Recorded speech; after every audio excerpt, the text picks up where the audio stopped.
Si preguntan cuál es la mejor película de Disney, hay unas cuantas que siempre salen a la luz. El Rey León, Aladdin, Toy Story, La Bella y la Bestia, etc. Pero si me preguntan a mí, siempre diré que Fantasía. En mi opinión, su obra más ambiciosa, la más emocional, la más artística, la mejor animada y cualquier otro crédito que le quieran dar. De hoy en día es bastante respetada, pero aún así no me parece que reciba la atención que merece.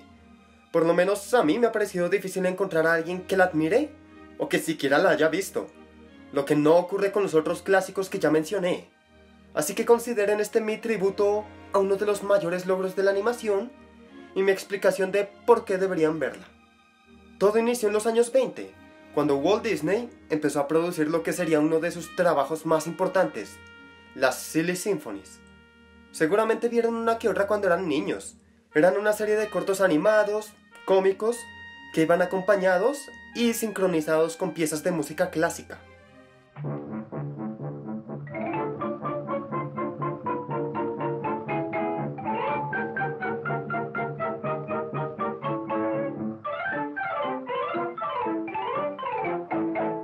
Tal vez de hoy en día no parezcan la gran cosa, pero en su momento fueron el proyecto de animación más importante del mundo. Ganaron quién sabe cuánto dinero y cuántos premios. En parte son el motivo por el cual Walt Disney es el hombre con más Óscares de la historia. ¿Y por qué no? Eran entretenidos, dulces, estaban bien hechos y no fallaban en ponerlo de buen humor a uno. Yo mismo recuerdo que los veía una y otra vez cuando estaba en el colegio, sobre todo los segmentos de la liebre y la tortuga y el de los tres cerditos, que son los más famosos. Así que por un lado, Disney tenía las Silly Symphonies, pero al mismo tiempo trabajaba con un personaje relativamente reciente. Disney tenía en sus manos una nueva mascota, una que adoraba tanto como para dedicarle corto tras corto y volverla a la imagen de su compañía, lo cual salió a la perfección durante varios años, hasta que apareció el pato Donald. Puede que de hoy en día no sea el caso, pero en su momento Donald llegó a ser más popular con el público que Mickey. La gente adoraba ver a un pato tierno y regordete perder el temperamento por cualquier cosa. Todos estaban felices con él, menos Walt. El problema no era el personaje en sí, sino el hecho de que estuviera desplazando a su ratón consentido.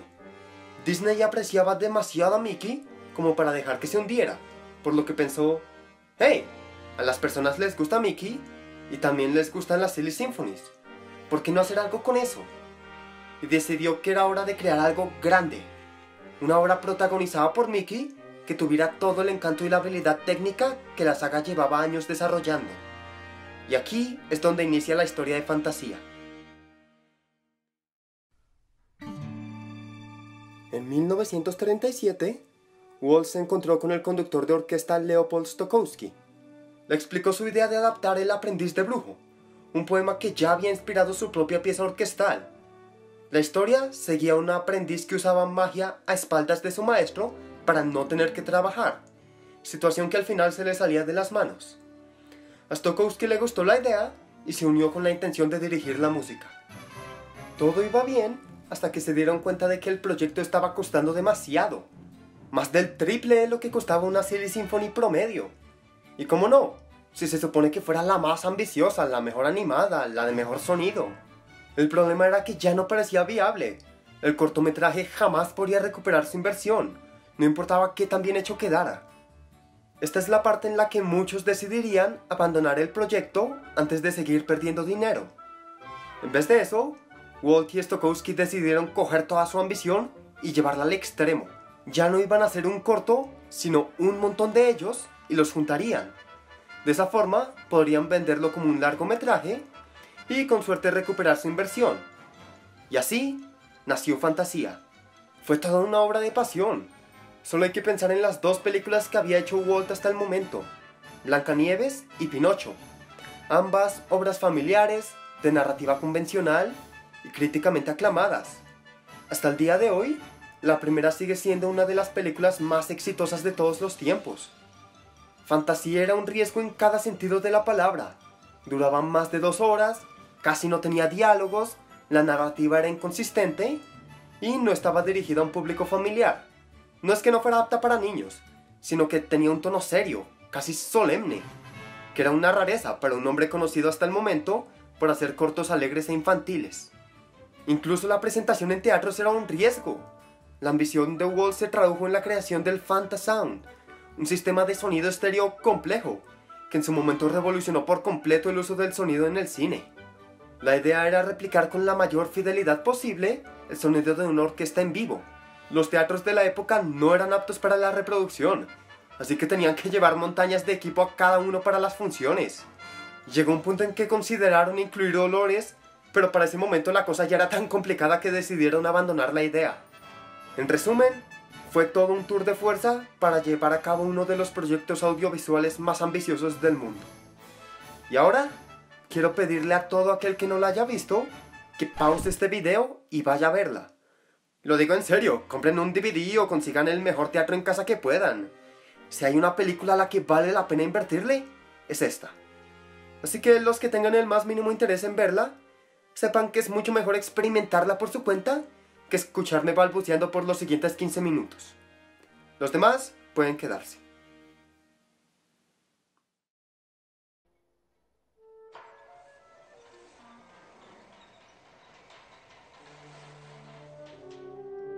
La película inicia con los músicos entrando al escenario y después aparece el presentador Deems Taylor, quien hace de maestro de ceremonia, apareciendo antes de cada segmento para explicar qué pieza se va a interpretar y hacer una pequeña introducción. Algunos critican su aparición tachándola de innecesaria y sin carisma, y estoy de acuerdo en que a veces se siente que habla de más, como por ejemplo antes del último segmento, en el que básicamente arruina por completo el final de la historia.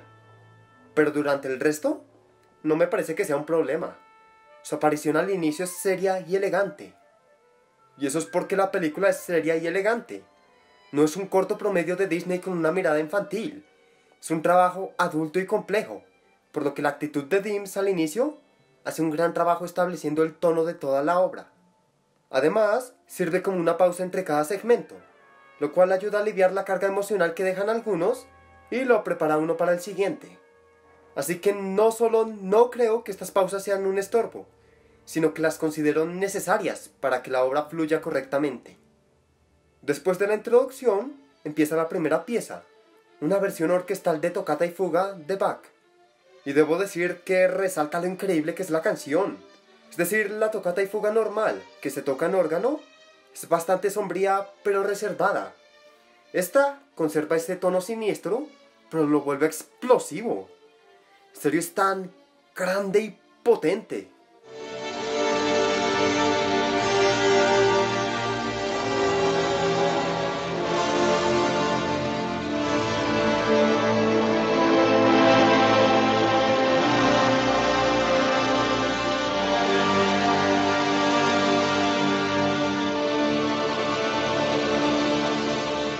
En cuanto a la animación, es la pieza más experimental de todas.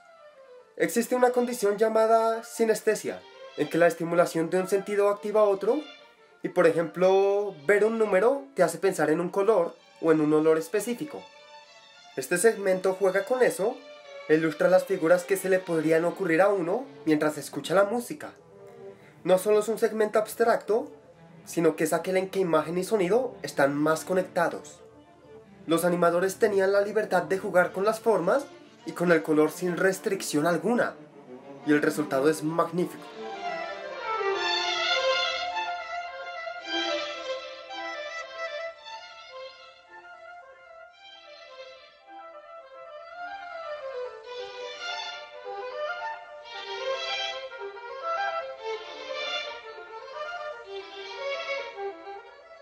El siguiente segmento es el Cascanueces, una versión reducida, pues por ejemplo faltan la obertura o la Pas de Deux, que no es tan famosa pero sigue siendo hermosa.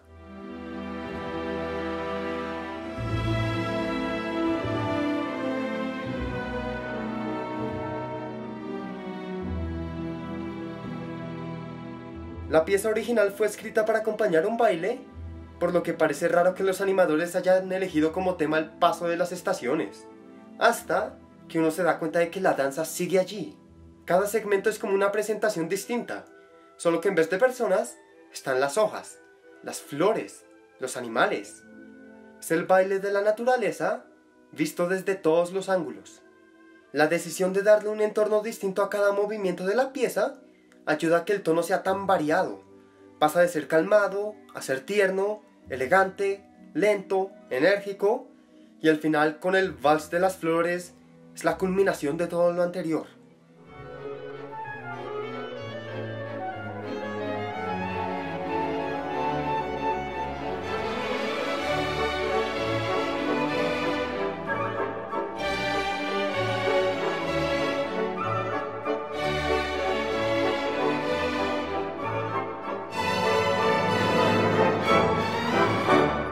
La técnica también es resaltable. Solo piensen en lo que fue animar el rocío, humanizar los pasos de las flores, hacer que el movimiento de los peces se sintiera tan fluido e hipnótico, combinar animación 3D y 2D en esa época. Esta parte está tan llena de movimiento, de color y de pasión. La adoro con todo mi corazón. Después de ese viene El aprendiz de brujo, que como ya dije, fue la parte que lo inició todo. La idea era crear la mejor Silly Symphony de todas, y en mi opinión, lo lograron. Esta tiene todo el encanto y el humor que se esperaría, no solo de una Silly Symphony, sino de uno de los cortos de Mickey de la época. Y además, tiene una escala y una técnica superior. Solo comparen el movimiento, los ángulos cinemáticos, la iluminación dramática, el uso del color. Existen varias ideas acerca de lo que pasó en cuanto a la creación de Mickey Mouse.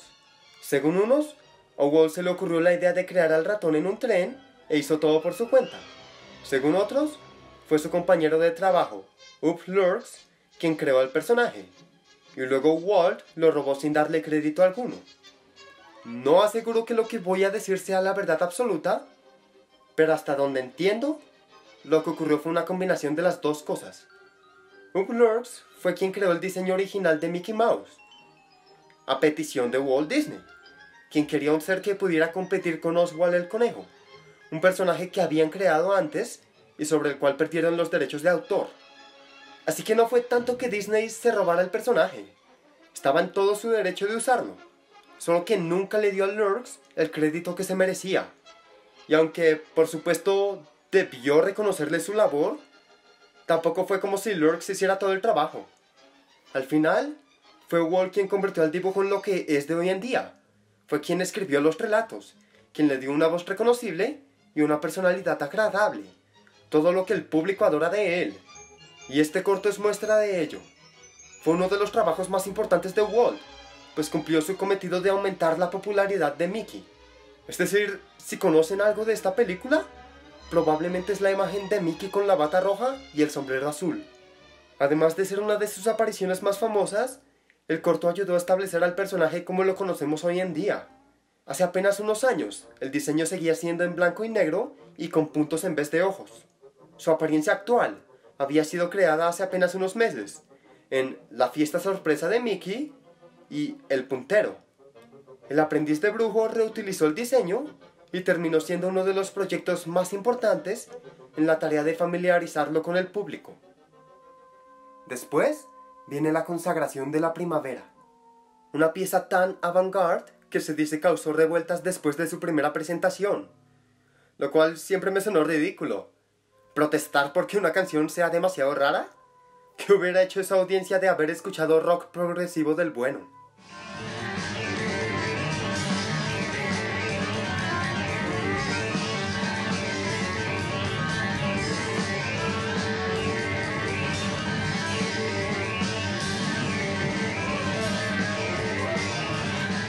Esta vez seguimos la historia del planeta Tierra, desde que crearon los continentes, pasando por el surgimiento de la vida y la evolución, hasta la muerte de los dinosaurios.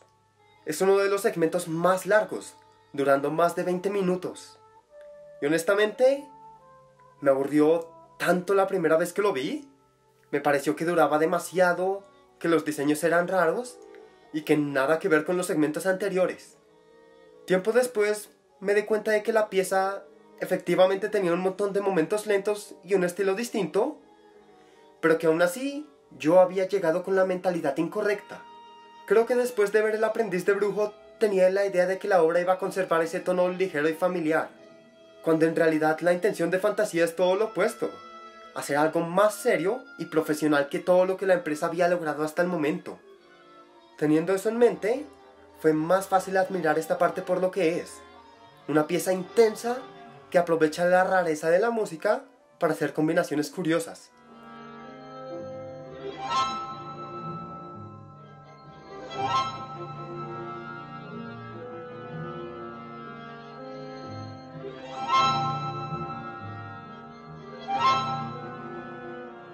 Mientras que los demás segmentos han tenido temas bellos o cómicos, este lidia con algo mucho más denso, la vida y la muerte. Y lo hace con una violencia sin precedentes. La forma en que estallan los volcanes, que se revuelcan las olas, el cataclismo total de los primeros minutos.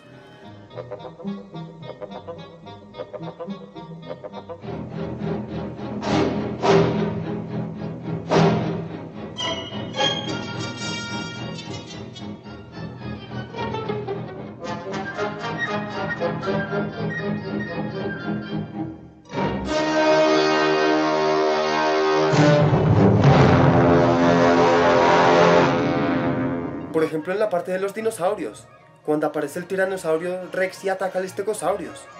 Solo miren el terror tan genuino en los ojos de la presa, la mirada inyectada de sangre del depredador.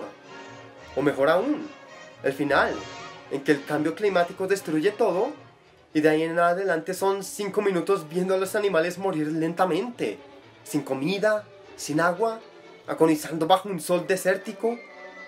Esta es la sección que mejor ilustra esto ya no es para niños. Es duro y pesado, tanto que cuando termina, hay un interludio en que los músicos salen de la sala. Lo pusieron para que el público pudiera tomar una pausa como lo haría en un concierto real, pero sirve más para dejar que uno se recupere del impacto emocional que deja la pieza. Después del interludio, tenemos la parte más corta de todas. Conozcan a la banda sonora. No hay mucho que decir sobre esta, solo aparece una línea que representa el sonido y vemos cómo cambia cada vez que un instrumento hace algo.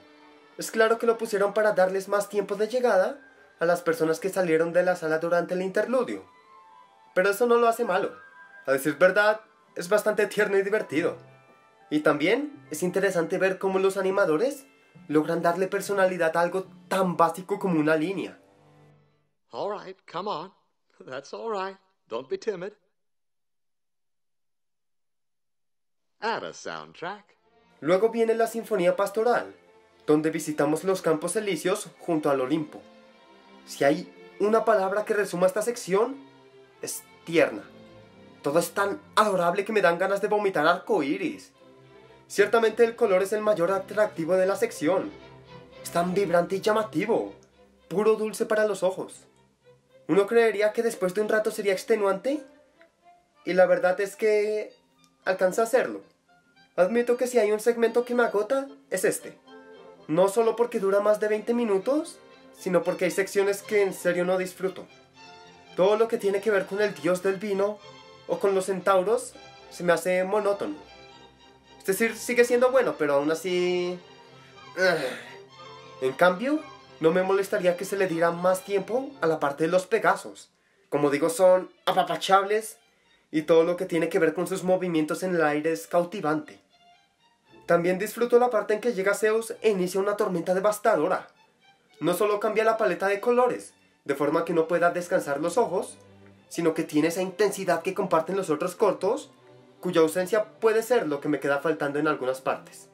Lo único que queda por mencionar es que en la versión original había una centauroide apodada Sunflower que hacía de sirvienta y estaba diseñada según estereotipos racistas de la época, lo que desató controversia unos años después de que se publicara la película.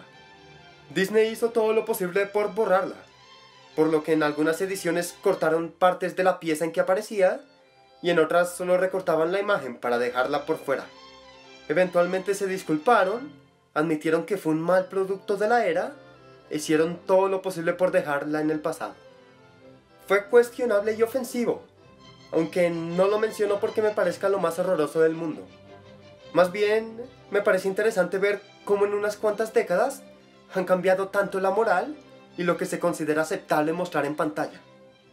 Y bueno, A esa le sigue la danza de las horas, y en este caso las horas son animales bailarines que se turnan a medida que avanza el día y se reencuentran al final en un ballet explosivo. Entre todos los segmentos es el que más se asemeja a los clásicos de Disney, con un estilo cómico y el uso de animales antropomórficos. Lo que lo diferencia de un corto cualquiera es la elegancia. A pesar de que la pieza tiene un mayor enfoque en la comedia que los demás, nunca deja de lado ese respeto hacia la danza. Para los personajes, y por lo tanto para la audiencia, esto no es un juego, es una presentación seria, que tiene que impresionar. Y la verdad es que no hay forma de dejar de admirar el trabajo que hizo falta para convertir pasos de baile genuinos en movimientos creíbles para los animales, y poder hacerlo con tanta gracia.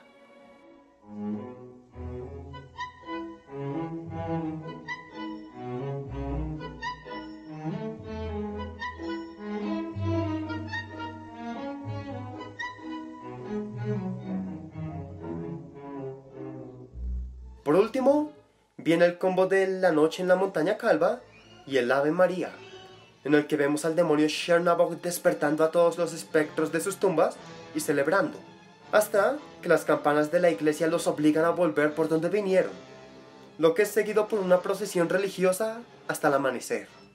Todo lo bueno que he dicho de la película hasta el momento aplica aquí. La animación es espectacular, con toda esa atmósfera nocturna y tenebrosa. Las sombras son profundas, los ángulos puntiagudos, y el uso de varios estilos de animación para los fantasmas les confiere un aspecto espeluznante. Es sin duda la parte más adulta de toda la película, con la inclusión de ritos, demonios, desnudez, tortura y el concepto de la maldad impregnando cada aspecto de la animación. Además, La noche en la montaña calva es la pieza perfecta para expresar todo el caos y el terror de la escena.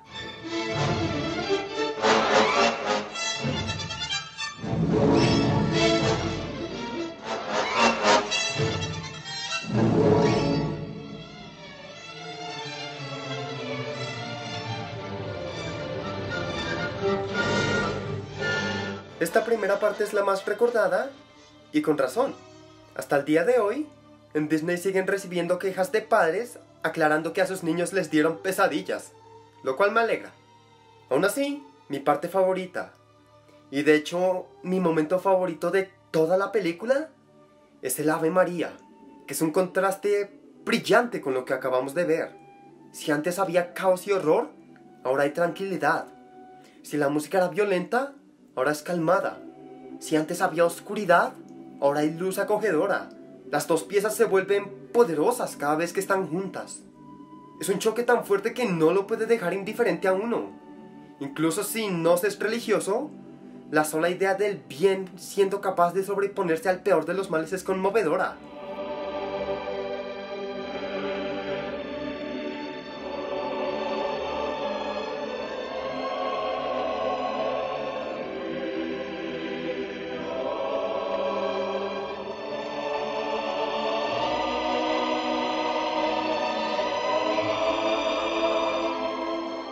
Lo mejor de todo es que una vez se llega al clímax, la película termina y ya. No volvemos a ver a la orquesta, ni hay un mensaje de despedida del presentador. Entendieron que después de esa escena, no había nada que valiera la pena decir.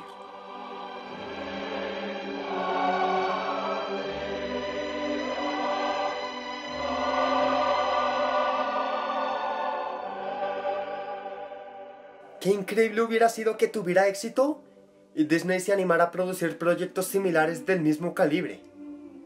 Tristemente, a la película no le fue tan bien, por lo menos no en su momento. Si recuerdan bien, en 1940 estaba ocurriendo esta cosita llamada Segunda Guerra Mundial.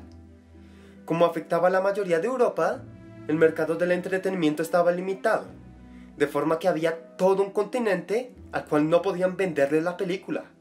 Todo eso, sumado a los costos de producción y a la complejidad de la presentación, hizo que la película se considerara un fracaso. Terminaría recuperando su dinero con el paso del tiempo, pero no importaba, el momento había pasado y durante décadas Fantasía quedó aislada como un proyecto único entre las obras de Disney, uno que espero no sea olvidado, porque en serio adoro todo lo que representa esta película. El concepto, la animación, la música, la danza, la seriedad, las emociones, la ambición. Sin duda es uno de los proyectos audiovisuales más increíbles que haya visto. Uno que casi un siglo después sigue valiendo la pena. Lástima que no pueda decir lo mismo de la secuela. Pero bueno, eso es asunto para otro día.